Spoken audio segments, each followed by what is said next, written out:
Please welcome the Vice President of the United States, Kamala Harris, accompanied by Transportation Secretary Pete Buttigieg, EPA Administrator Michael Regan, FTA Administrator Nuria Fernandez, and DC Circulator Electric Bus Operator Mark St. Furman.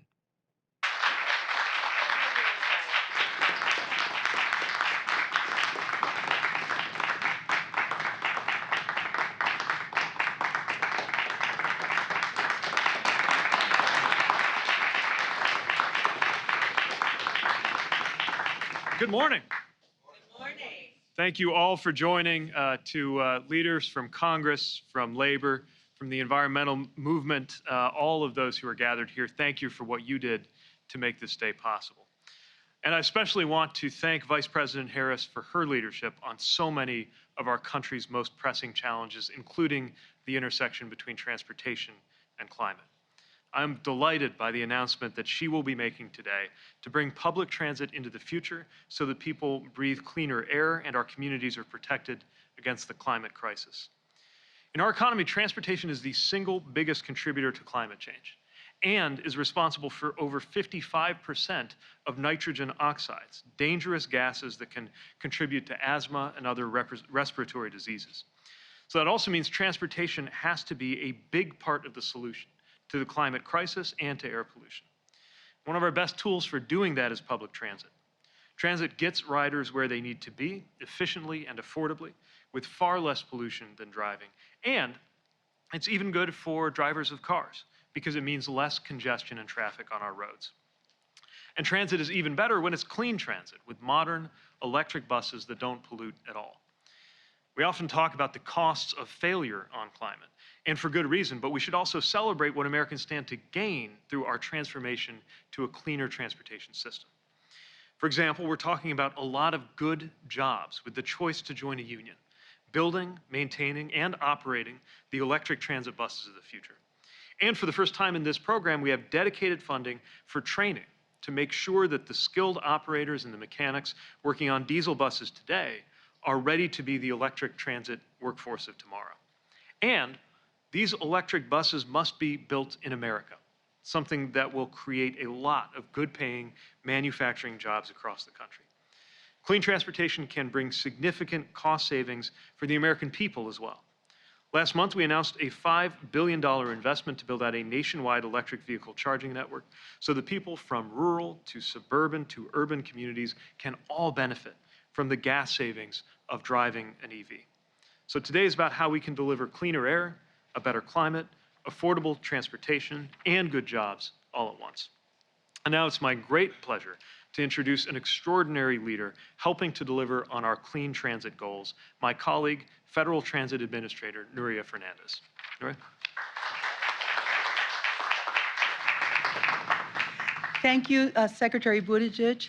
This is truly an exciting time for transit. The plans for low and no emission buses we're talking about today are going to be transformational. The air will be cleaner in communities all over the country thanks to these buses that are also going to help our nation gain energy independence.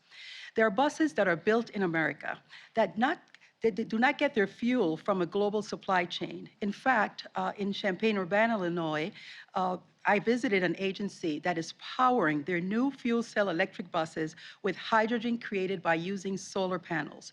The air is going to be cleaner thanks to fuel created in their own community. Low and no emission buses mean American energy, creating American jobs, connecting American communities. For those communities, it's going to mean bluer skies through less pollution and cleaner air to breathe for our children, our families, neighbors, painting our entire country a clean shade of green.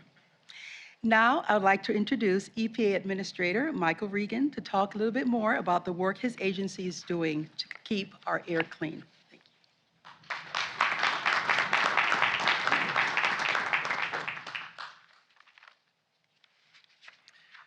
Well, thank you, Administrator Fernandez, and thank you for your partnership, you and Secretary Buttigieg, and for both of your leadership. It's an honor to be here today alongside Vice President Harris, whose leadership on clean and equitable transportation is long-standing. Under President Biden and Vice President Harris's leadership, we're pressing the accelerator to reach a zero emissions future sooner than most people thought. EPA's two announcements today are about seizing the opportunity that technology presents and driving towards a cleaner, healthier, more just future for all of our children. The first of these is EPA's Clean Truck proposal. 72 million people are estimated to live near truck freight routes in America, and they're more likely people of color and those with lower income. Those overburdened communities are directly exposed to pollution that leads to respiratory and cardiovascular problems, among other serious and costly health effects.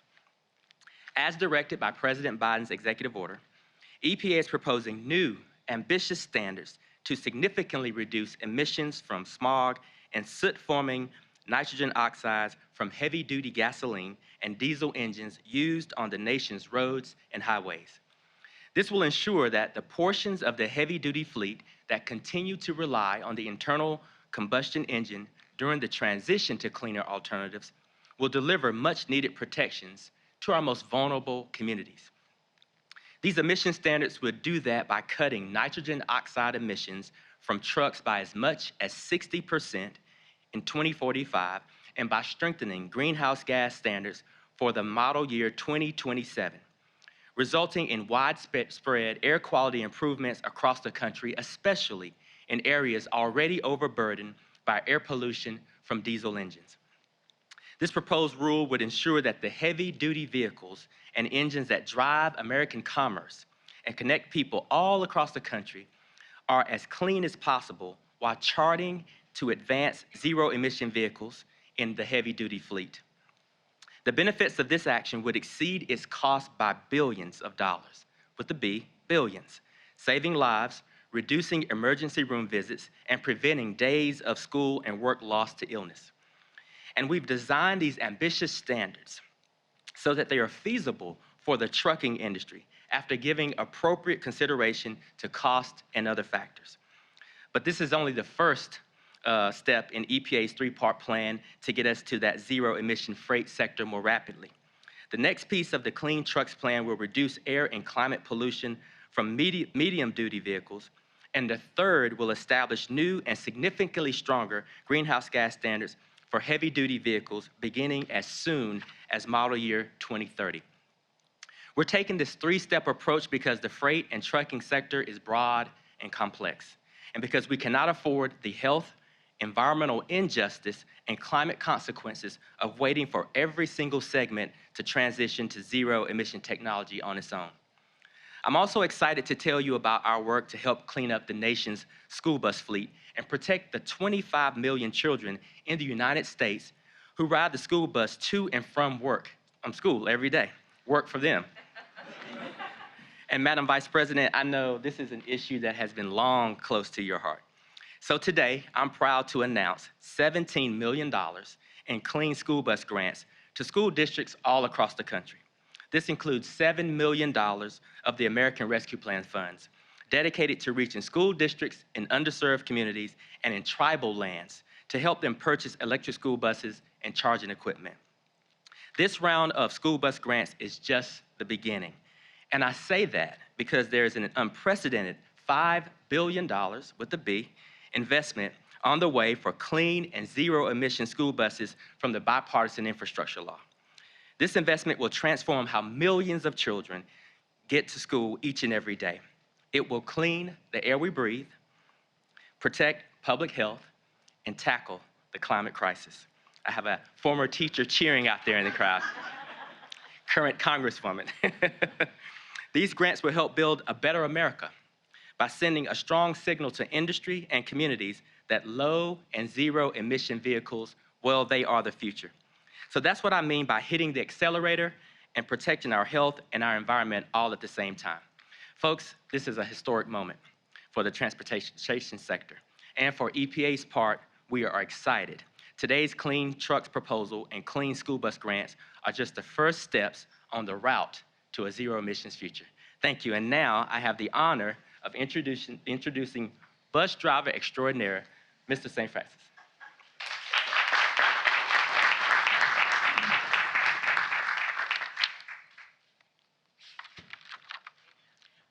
Good morning. Good morning.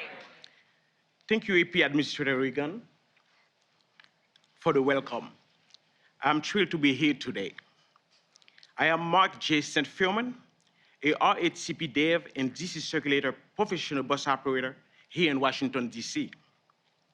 I started working at the DC circulator in June 2005 when the service first began. Over the last 17 years, I have enjoyed transporting passengers to their destinations safely. I have met many people from all walks of life and driven thousands of miles across every part of our beautiful city. I started my career driving diesel buses, but as Mayor Muriel Bowser and the District Department of Transportation have worked to make our transportation network greener, I recently began driving an electric bus. Since making the transition, I have noticed a huge improvement in the experience, not only for me as a driver, but also for the passengers. Electric buses are more fuel efficient, better for the environment, and more comfortable for riders and drivers. The DC Circulator electric fleet offers electrical outlets and wireless internet access. While continuing our tradition of providing safe, reliable service for residents and visitors of the District of Columbia. I have also heard feedback for passengers that electric buses don't trigger the asthma symptoms nearly as much. I am looking forward to having more electric buses, cars, SUVs on the road and excited to hear the announcement today. With that, it is my pleasure to introduce someone who has a champion for electric buses and clean air, the Vice President of the United States, Kamala Harris.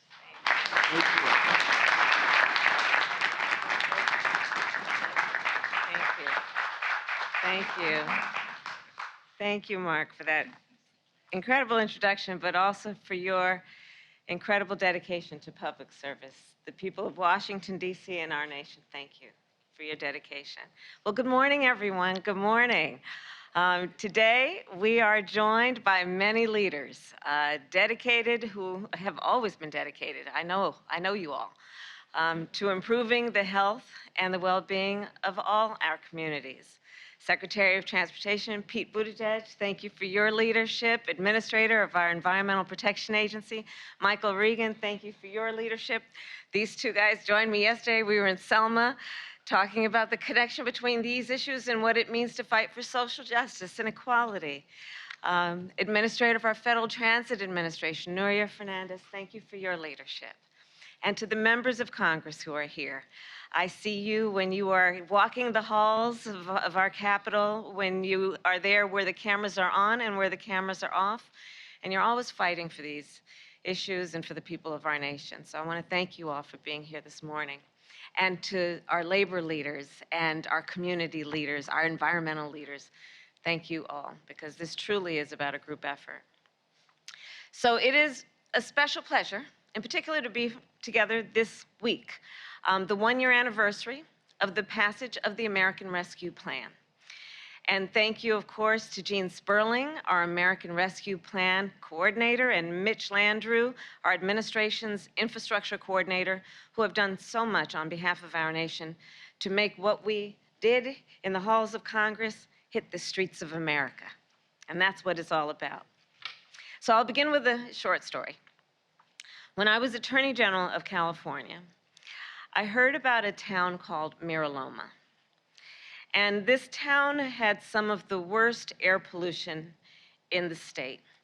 And I'd been hearing stories about the grandmothers and the grandfathers in particular, asking, shouting, pleading, will someone pay attention to what is happening in our community? They were demanding action. And this is a town of folks who work hard. They work hard. They are growing their families. It was a town where a lot of the folks were monolingual Spanish speaking, but were so dedicated to their community. So I went there. I went to go visit with them. and to listen to them and to stand with them. And Mira Loma is a community not unlike communities around our nation. Hardworking folks, working hard jobs, just expecting, asking, righteously requiring that they be seen, that they be heard, and that their needs be taken seriously.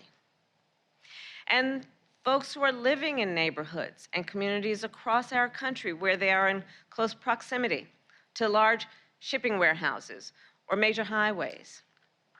In Mira Loma, every day, heavy-duty trucks made more than 15,000 trips to that town's main roads, bringing with them, of course, soot and exhaust, and the air turned toxic. The first time I went to Mira Loma, you could taste the metal in the air. My eyes burned. The toxicity in the air was that thick. And studies, in fact, had shown, university studies had shown, that children from Mira Loma were suffering from some of the poorest lung development of any communities in our state. People there told me that family members, relatives, friends were suffering from high rates of cancer, asthma, and heart disease.